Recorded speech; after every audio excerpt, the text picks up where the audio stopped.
आता फक्त शाश्वती देऊन चालते का? तर नाही. जिंदगी के साथ भी और जिंदगी की बाद भी.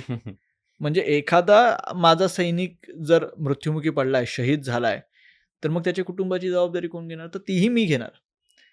इतर राज्यकर्त्यांकडे हे होतं का? नाही तो नव्हतं. सैनिक मेल्यानंतर त्याचं सोयरसूतक पण नसायचं. तो गेला तिकडेच मेला. म्हणजे शत्रू सैन्याकडून तर अनेकदा ती शत्रूचं जे काही शव आहे, ते तिकडेच पडलेलं असायचं, ते तिथेच सडायचं. महाराजांकडे कंपल्सरी हा नियम होता, की जर युद्ध क्षेत्रामध्ये आपले सैनिक जर मृत्युमुखी पडतायत, शहीद होत आहेत, तर त्यांचं शव उचलून पुन्हा छावणीमध्ये आणा. शक्य असेल तर ते त्यांच्या घरापर्यंत पोहोचवा. शक्य नसेल म्हणजे त्या परिस्थितीत ती जर बॉडी नसेल, तर तिथल्या तिथेच तुम्ही त्यांचे संस्कार लगेच अग्निसंस्कार करा. म्हणजे मेल्यावरही मावळ्यासोबत ते आहे, ही ॲश्युरिटी सुद्धा मावळ्यांना त्या ठिकाणी होती. मी गेल्यानंतर माझ्या कुटुंबाला काही कमी पडणार नाही. मग त्यांची पेन्शन घरातल्यांची ही महाराजांनी चालू केली, की त्यांच्या घरामध्ये महिन्याला गेलं पाहिजे. आता मग ते कसं जाणार?